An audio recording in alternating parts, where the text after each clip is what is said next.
Baik, kita lanjutkan perbincangan kita terkait dengan kenaikan pandemi ataupun kasus baru COVID-19 yang terjadi di tanah air, termasuk di Jakarta. Ini yang jumlahnya menyumbangnya lebih banyak begitu ya. Saya ke Mbak Mas Dalina Pane terlebih dahulu. Mbak Mas Dalina Pane, dalam kondisi seperti ini, meskipun kondisi menyebarnya sudah makin meluas, tapi gejalanya juga ringan, saya ingin tanyakan adalah apakah Indonesia sekarang sudah layak sebenarnya kita menuju ke endemi?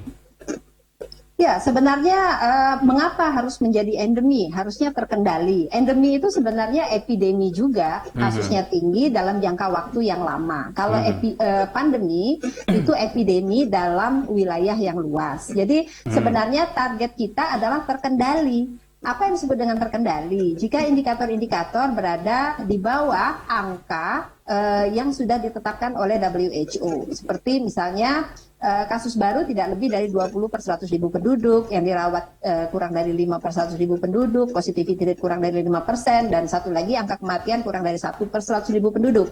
Maka itu kita disebut terkendali. Tapi kalau angka kita berada di atas 4 indikator itu, dan dalam jangka waktu yang lama, berapa lamanya waktu? 3 periode berturut-turut. Periode ini bisa minggu, bisa bulan, bisa tahun. Kalau saat ini kan sudah tahun ya, Desember nanti COVID ini sudah 3 tahun, dan Februari atau Maret tahun depan di Indonesia sudah 3 tahun. Baik. Jadi sebenarnya target kita ke depan itu terkendali atau under control. Jadi bukan pandemi, bukan endemi. Iya, kalau tidak salah kan Indonesia ini peringkatnya sekarang sudah 41 dari 120 negara di dunia, Mbak Mas Dalina Pane. Apakah kondisi ini juga belum bisa mendukung kita untuk menuju ke endemi? COVID-19 itu bukanlah kompetisi. Jadi kita tidak bicara tentang di mana posisi kita. Yang pertama tentu kritisi kita adalah jumlah testing kita. Jumlah testing kita itu jauh sekali dibanding negara-negara yang berada pada peringkat-peringkat 1 ya.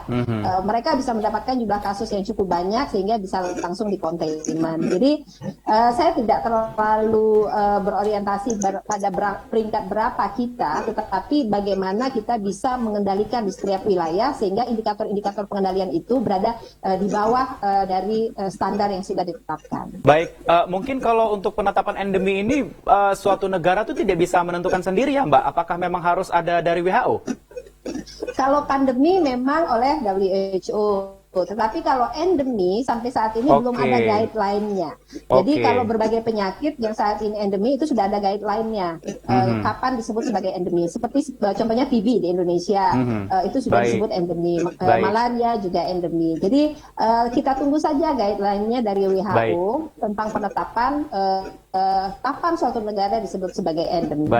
Baik. Saya ke Bang Rahmat. Bang Rahmat, terkait dengan kondisi seperti ini, apa evaluasi dari DPR sendiri terkait dengan kinerja dari tim gugus tugas COVID-19 kita? Ya, saya kira pengendalian COVID-19 itu yang utama tidak terjebak kepada soal endemi.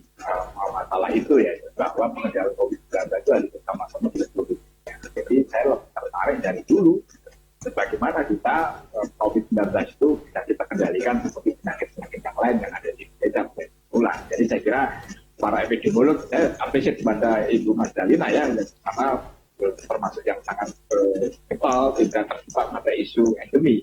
Karena endemi ini menjadi sesuatu hal yang seolah-olah ini sudah masuk ke endemi, sehingga masyarakat menjadi merubah psikologisnya. Wah, ini sudah masuk proses endemi. Padahal endemi itu tidak di Indonesia, pandemi itu seluruh dunia. Itu satu. Yang kedua, kita tingkatkan kewaspadaan bahwa pemerintah dalam Menteri Kesehatan juga pernah menyampaikan bahwa BA4 BA5 itu bisa sampai 30.000. Beberapa sebulan yang lalu pernah menyiapkan itu. Artinya apa? Bahwa pandemi masih ada. Dan ketika kita masih bagus, ketika negara tetangga dan subvarian itu terus mengalami bermutasi, kita tetap harus berwaspada, harus berhati-hati. Dengan cara apa? Ya tetap menggunakan, kita tingkatkan vaksinasi. Karena mohon maaf ya, harus saya sampaikan apa adanya.